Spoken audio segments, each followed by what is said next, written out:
So we're gonna go do some singing now, right? Oh, We're gonna Lord. look at some of these Hey, look, machines and maybe make I some don't know if bids. many people on that camera's heard of Bad Motorcycle, but he's a bad motorcycle. Bun, bun, bun. Hey! All right.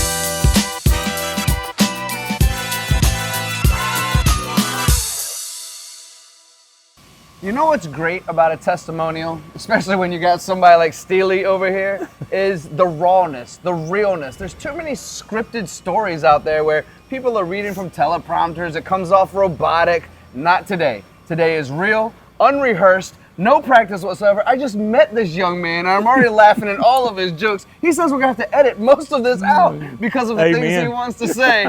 But I have to learn more about your relationship with Revelation Machinery and what they've been able to do for you, Steely.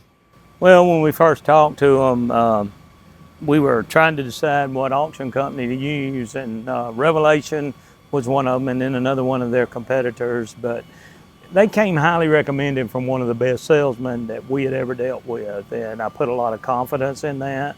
And then when we hung up the phone from talking with Tanner the first time, I looked at my wife and I said, "What do you think?" And she said, "You know, I think they're the ones." And I said, "I pretty well know they're the ones." Now, we didn't let Tanner know that, but we knew that we were going to go with them. And the reason why was the transparency and the integrity that he portrayed just in the one phone call.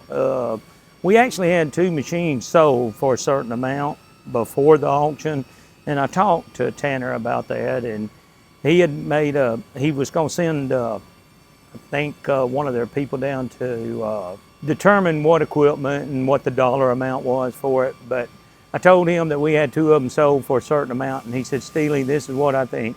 I think you ought to sell those 2 machines because I don't think we can get that for them." And that told me something about the integrity and the character and the willingness to be a partner when they do the auction with you. It's not just for them, it's for the well-being of everybody involved. And I just really sensed that. And I told him at that time, I said, "No, I don't feel like that's right. And we're going to leave them in and pursue it, and come on down and get your evaluation done, and let's start the process." And so that's how it all got started. And I really firmly believe that Tanner and the whole team that he's put together is one of the best teams that you could get in an auction environment.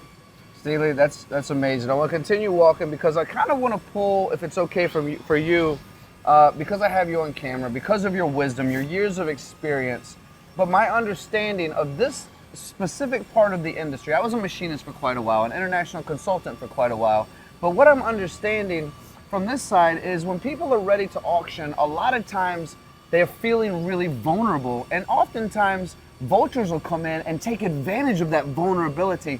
So my question to you is, you mentioned you knew that Revelation was the one, that Tanner was the one, and it was about that authenticity, right? That connection, that realness that he brought to the table to make you feel comfortable.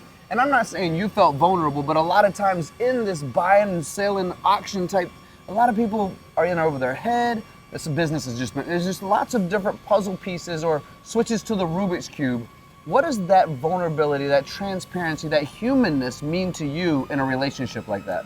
Oh, it just means so much, because you're talking about a livelihood of investments for me and my wife. We were a small business opportunity. She's 80% owner, and we had invested in the equipment. So you're talking about our nest egg of livelihood, and it was way below what we thought it would be, because it would have been better for us to sell right in the COVID period because equipment was so up.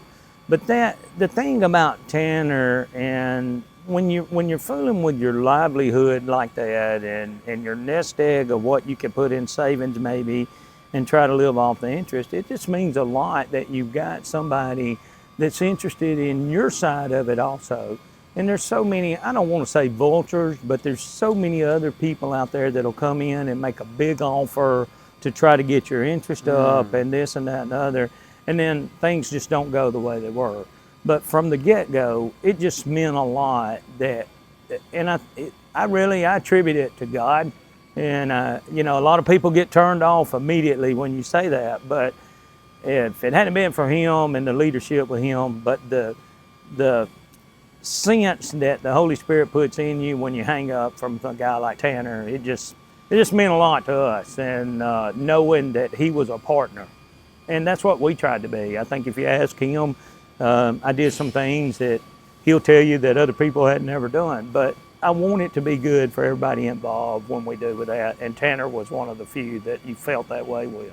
Amazing, amazing. So I hope I answered that question. You certainly did. Thank you for being vulnerable with me now, and also thank you for connecting to what matters to you and pulling on my heartstrings a little bit today as well. I think the audience has learned a great deal today.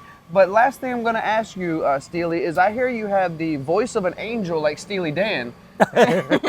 So we're going to go do some singing now, right? We're going to look at some of these machines and maybe make some I don't know bids. if many people on that camera's heard of Bad Motorcycle, but he's a bad motorcycle. Bun, bun, bun. Hey! All right, my friends. That's a little bit of karaoke, a whole lot of raw testimonial. And this is my buddy Steely. Thank you all for watching, and we'll see you again soon. All right.